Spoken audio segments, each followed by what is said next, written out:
Om Shanti 22 August 2024 प्रातः मुरली बाबा कहउछंती मीठे बच्चे तुमे माने सारा कल्प आरंभरु शेष पर्यंत पाठ करी आसीछ।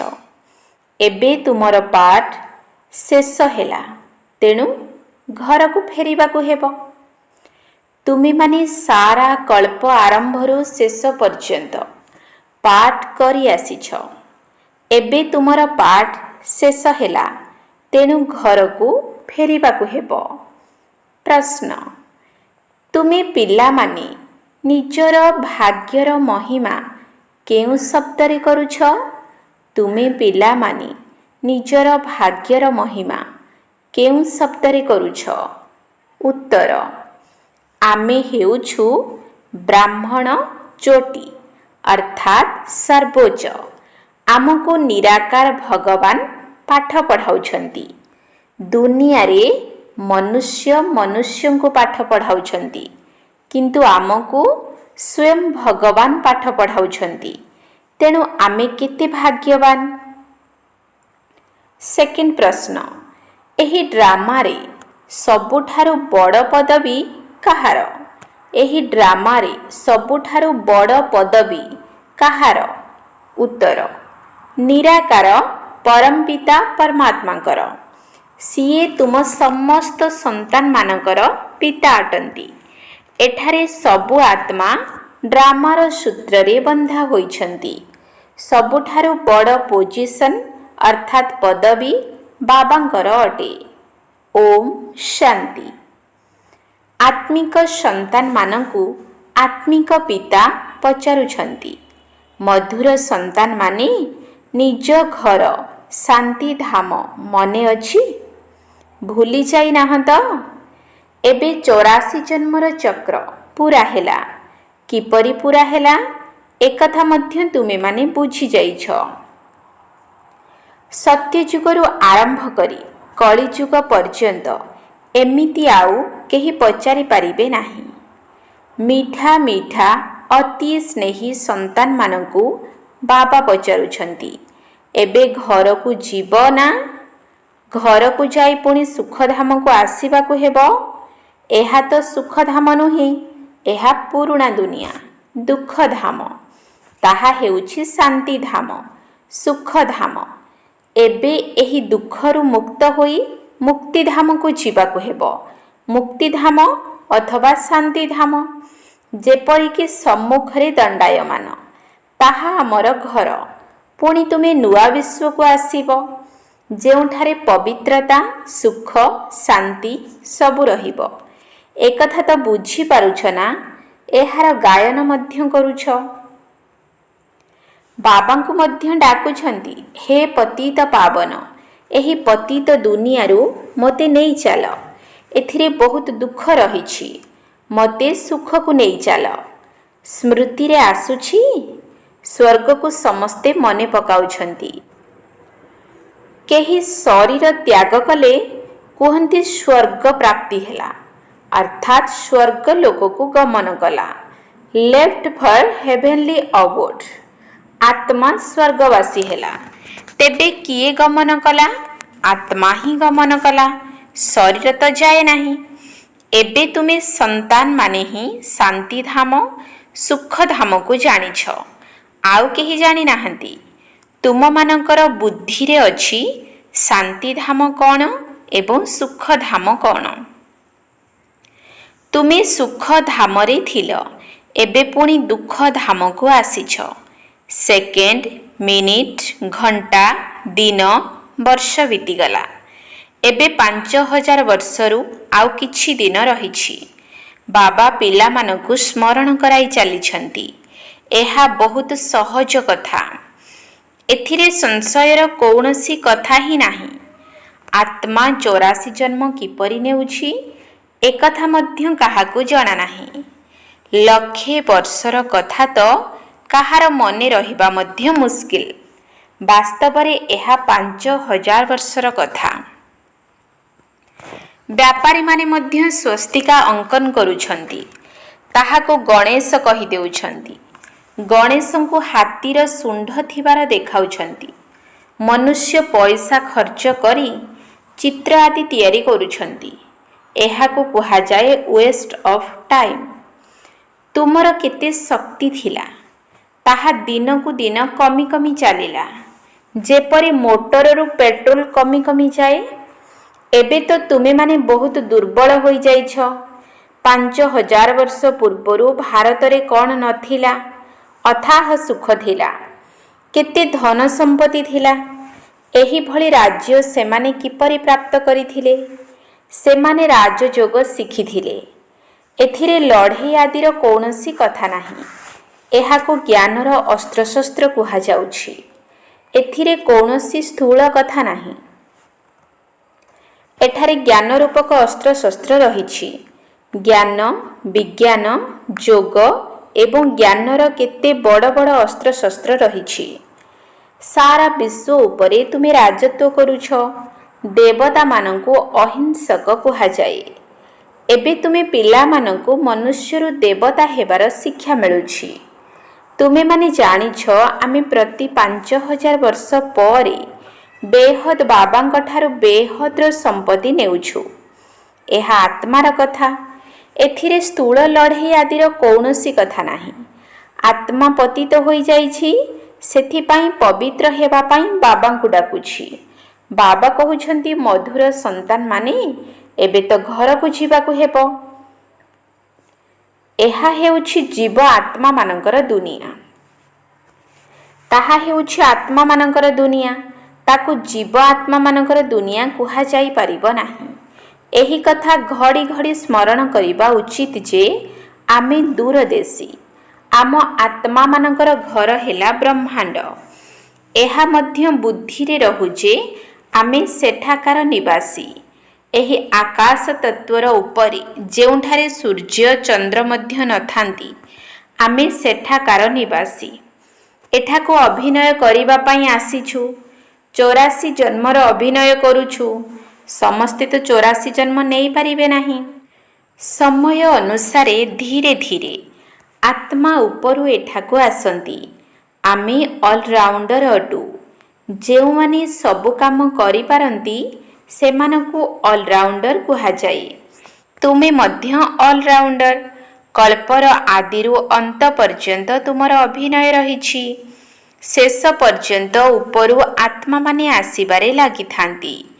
ଏବେ ମଧ୍ୟ ସେଠାରେ ଆତ୍ମାମାନେ ଅଛନ୍ତି। ଯେଉଁମାନେ ଏଠାକୁ ଆସୁଛନ୍ତି, ବୃଦ୍ଧି ହେବାରେ ଲାଗିଛି। ବାବା ତୁମ ପିଲାମାନଙ୍କୁ ହମ୍ ଶୋର ଅର୍ଥ ବୁଝାଇଛନ୍ତି। ସେମାନେ ତ କହନ୍ତି ହମ୍ ଆତ୍ମା ଶୋ ପରମାତ୍ମା ହେ। ସେମାନେ ତ ଡ୍ରାମାର ଆଦି ମଧ୍ୟ ଅନ୍ତର ଅବଧି ବିଷୟରେ କିଛି ବି ଜାଣିନାହାନ୍ତି। ତୁମକୁ ବାବା ବୁଝାଇଛନ୍ତି, ଏହି ଶରୀରରେ ତୁମେ ବର୍ତ୍ତମାନ ବ୍ରାହ୍ମଣ ଅଟ। ପ୍ରଜାପିତା ବ୍ରହ୍ମାଙ୍କ ଦ୍ୱାରା ଶିବ ବାବା ତୁମକୁ ପୋଷ୍ୟ କରିଛନ୍ତି। ରାଜଯୋଗର ପାଠ ପଢ଼ାଉଛନ୍ତି। ଏହା ତ ମନେ ରହିବା ଦରକାର ନା। ବାବା ଆମକୁ ପାଠ ପଢ଼ାଉଛନ୍ତି। ସେ ହେଉଛନ୍ତି ସର୍ବୋଚ୍ଚ ଭଗବାନ। ସବୁ ଆତ୍ମାମାନେ ଏହି ଡ୍ରାମାର ସୂତ୍ରରେ ବନ୍ଧା ହୋଇ ରହିଛନ୍ତି। ତୁମେମାନେ ଜାଣିଛ, ଆମେ ଆରମ୍ଭରେ ଦେବତା ଥିଲୁ। ପୁଣି ଆମେ ହିଁ କ୍ଷତ୍ରିୟ ଧର୍ମରେ ଆସିଲୁ, ଅର୍ଥାତ୍ ସୂର୍ଯ୍ୟବଂଶରୁ ଚନ୍ଦ୍ରବଂଶକୁ ଆସିଲୁ। ଏତେ ଜନ୍ମ ନେଲୁ, ଏହା ସବୁ ଜାଣିବା ଦରକାର। ଏହି ଜ୍ଞାନ ପୂର୍ବରୁ ତୁମ ପାଖରେ ବିଲକୁଲ ନଥିଲା। ଏବେ ବାବା ବୁଝାଇଛନ୍ତି, ଏହା ବର୍ଣ୍ଣଚକ୍ରର ଖେଳ।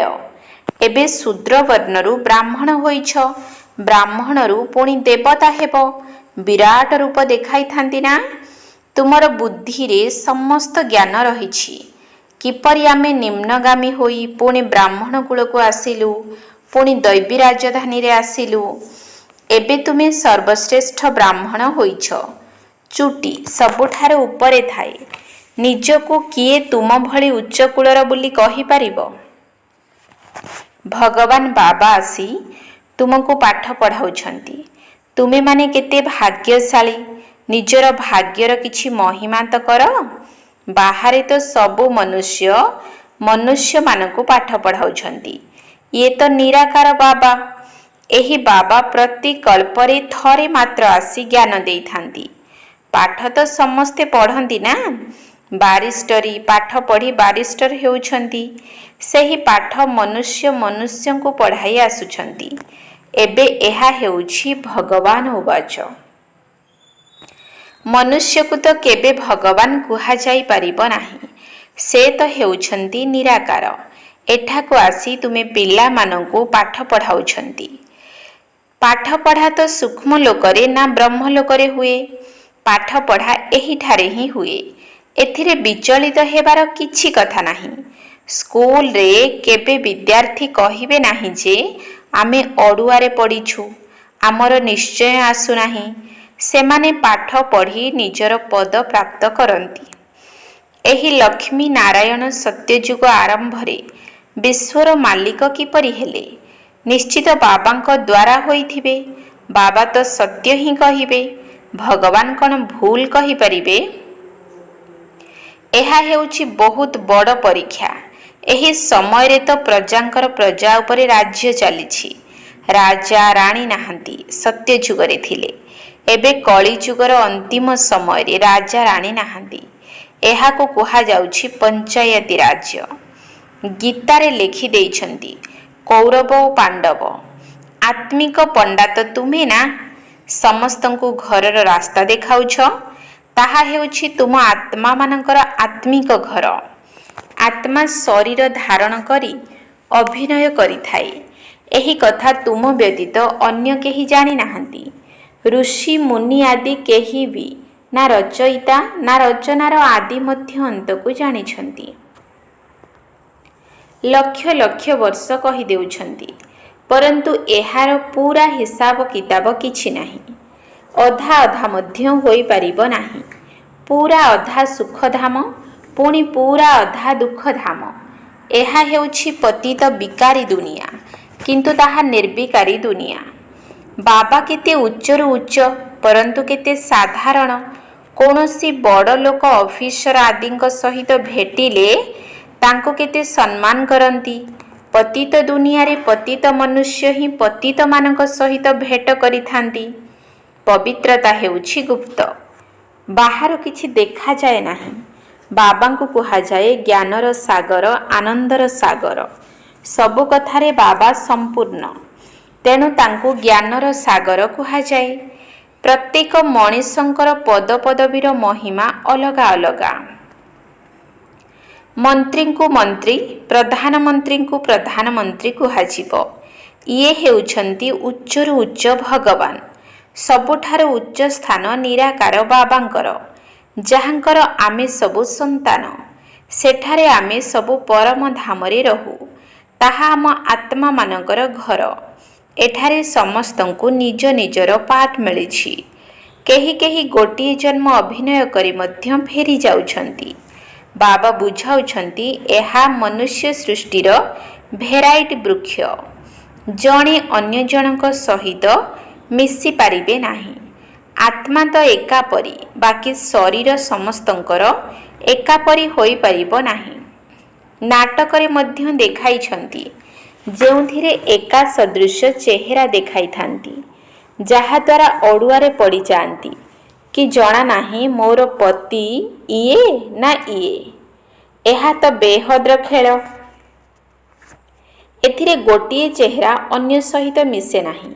ପ୍ରତ୍ୟେକଙ୍କର ଚେହେରା ଅଲଗା ଅଲଗା। ବୟସ ଯଦିଓ ଏକା ହୋଇପାରିବ, କିନ୍ତୁ ଚେହେରା ଏକା ସଦୃଶ ହୋଇପାରିବ ନାହିଁ। ପ୍ରତ୍ୟେକ ଜନ୍ମରେ ଚେହେରା ବଦଳିଯାଏ। ଏହା କେତେ ବଡ଼ ବେହଦର ନାଟକ, ତେଣୁ ତାକୁ ଜାଣିବା ଦରକାର ନା। ସାରା ସୃଷ୍ଟିର ଆଦି ମଧ୍ୟ ଅନ୍ତର ଜ୍ଞାନ ତୁମର ବୁଦ୍ଧିରେ ରହିଛି। ପ୍ରତ୍ୟେକଙ୍କର ଡ୍ରାମାରେ ଯାହା ପାର୍ଟ ଅଛି, ତାହା ହିଁ ଅଭିନୟ କରିବେ। ଡ୍ରାମାରେ କେହି ବଦଳି ପାରିବେ ନାହିଁ। ଏହା ବେହଦର ଡ୍ରାମା ନା। ଜନ୍ମ ନେଇ ଚାଲିଛନ୍ତି। ସମସ୍ତଙ୍କର ଚେହେରା ଅଲଗା ଅଲଗା। କେତେ ପ୍ରକାରର ଚେହେରା। ଏହି ଜ୍ଞାନ ବୁଦ୍ଧିରେ ବୁଝିବାକୁ ହେବ। ଏଠାରେ କୌଣସି ବହି ଆଦି ନାହିଁ।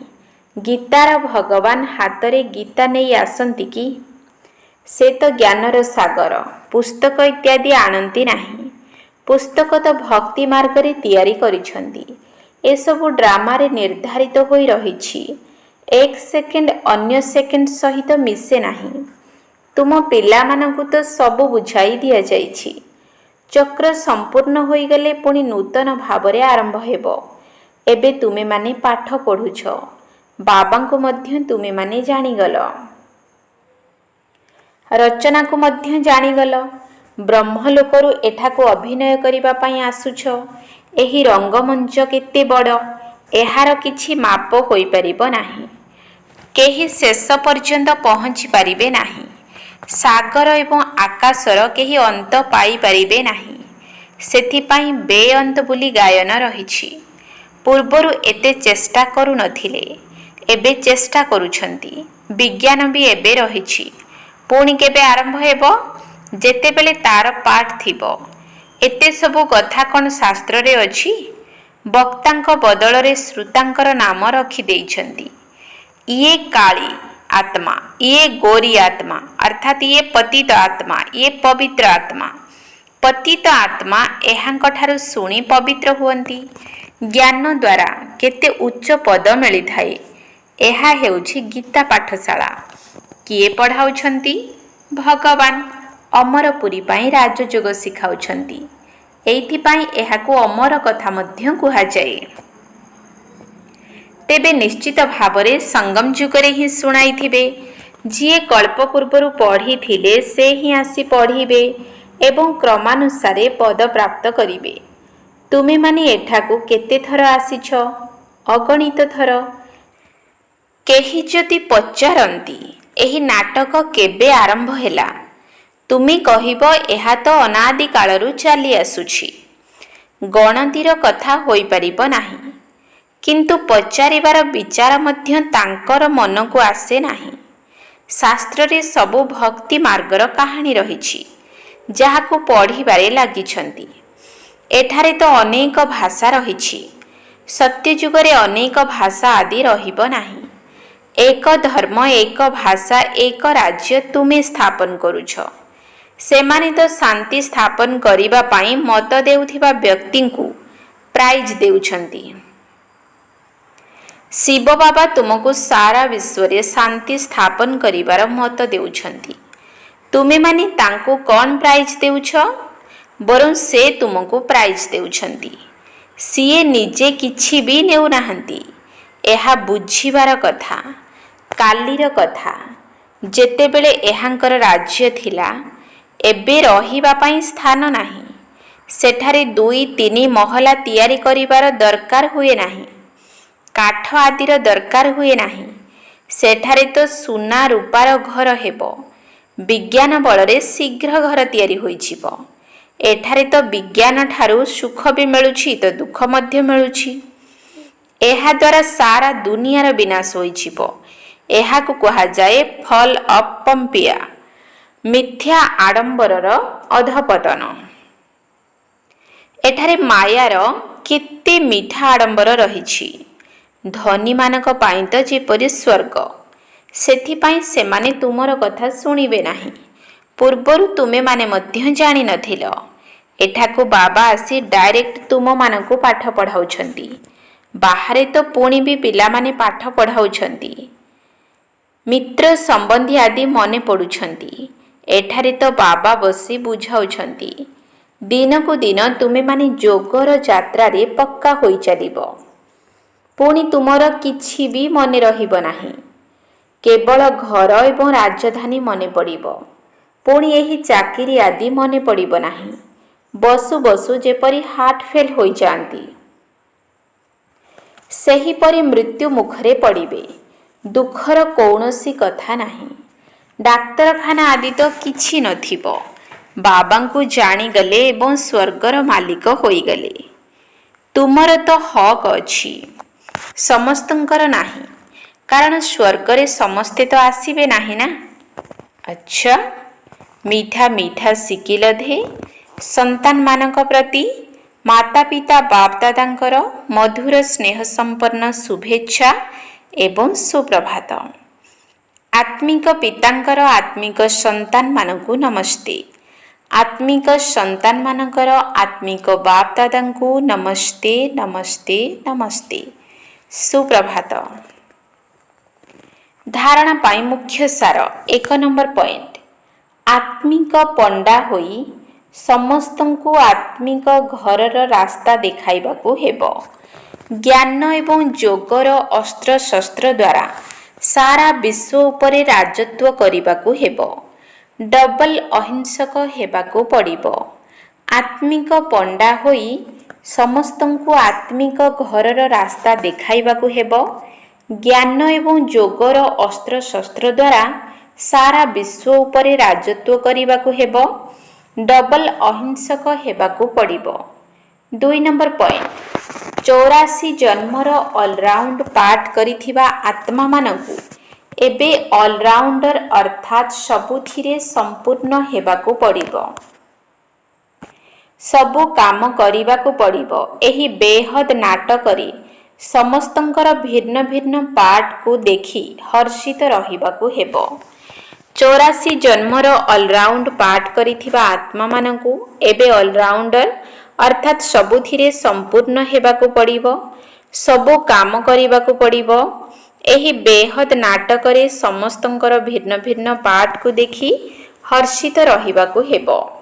वरदान, अविनाशी उमंग उत्साह द्वारा तोफान को तोहफा अर्थात उपहार रे परिवर्तन करुथिबा श्रेष्ठ ब्राह्मण आत्मा भव।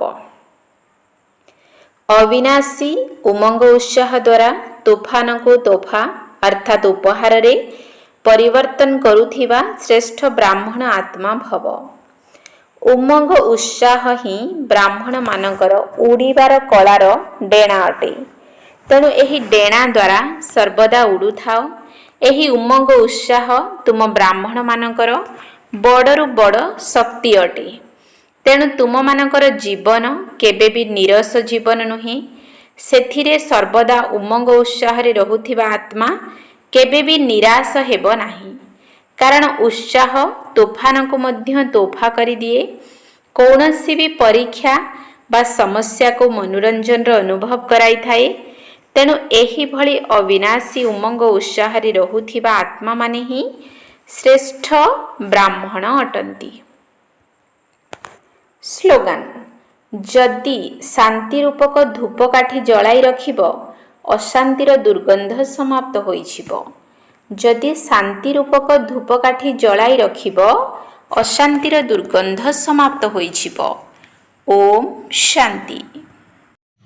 सत्य सुंदर करुणाकर शिव बाबा मोर, तुमरी स्नेह प्रीति अपार खोले हृदय द्वार।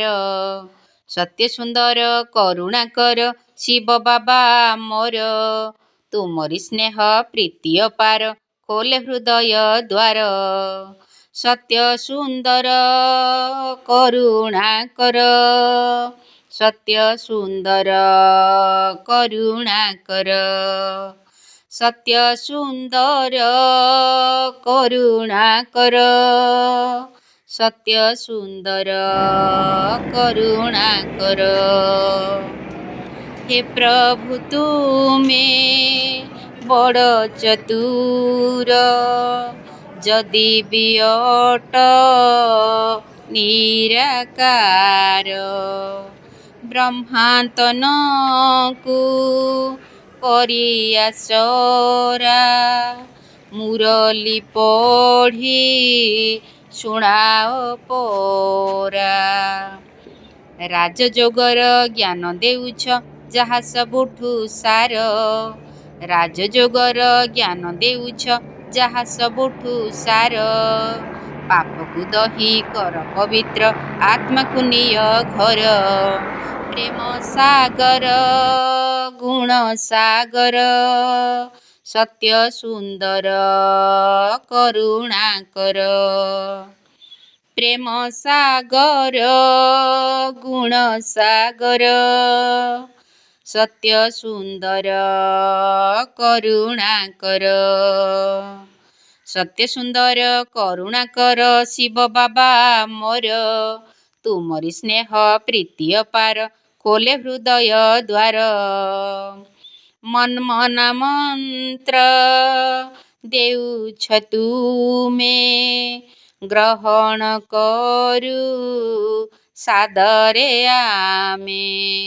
ଏକ ମୋ ବାବା ଦ୍ୱିତୀୟ ନାହିଁ, ଏହି କଥାକୁ ଭୁଲିବି ନାହିଁ।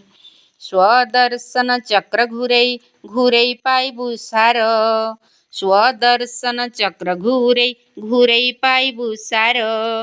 ତୁମେ ହିଁ ମାତା ତୁମେ ହିଁ ଭ୍ରାତା ସଖା ଓ ପିଅର, ସୁଖ ସାଗର ପ୍ରୀତି ସାଗର, ସତ୍ୟ ସୁନ୍ଦର କରୁଣାକର। ସୁଖ ସାଗର ପ୍ରୀତି ସାଗର, ସତ୍ୟ ସୁନ୍ଦର କରୁଣାକର। ସତ୍ୟ ସୁନ୍ଦର କରୁଣାକର ଶିବ ବାବା ମୋର, ତୁମରି ସ୍ନେହ ପ୍ରୀତି ଅପାର ଖୋଲେ ହୃଦୟ ଦ୍ୱାର, ତୁମରି ସ୍ନେହ ପ୍ରୀତି ଅପାର ଖୋଲେ ହୃଦୟ ଦ୍ୱାର। ତିନି କାଳର କଥା ଜାଣୁଛ, ଆମ୍ଭଙ୍କୁ ସାବଧାନ କରୁଛ। ତିନି କାଳର କଥା ଜାଣୁଛ, ଆମ୍ଭଙ୍କୁ ସାବଧାନ କରୁଛ। ଆଗକୁ ରହି ଅଛି ବିନାଶ, ହୋଇବ ଯୁଦ୍ଧ ହୋଇବ ଧ୍ୱଂସ। ପ୍ରକୃତି ରାଣୀ କୋପ କରିବ ହୋଇବ ଛାରଖାର, ପ୍ରକୃତି ରାଣୀ କୋପ କରିବ ହୋଇବ ଛାରଖାର। ଶ୍ରୀମତେ ଚାଲ ବୋଲି କହୁଛ କରୁଛ ଭୟ ଦୂର, ସନ୍ତାପ ହର ଜ୍ଞାନର ସାର, ସତ୍ୟ ସୁନ୍ଦର କରୁଣାକର। ସନ୍ତାପ ହର ଜ୍ଞାନର ସାର, ସତ୍ୟ ସୁନ୍ଦର ଗୁଣ ସାଗର।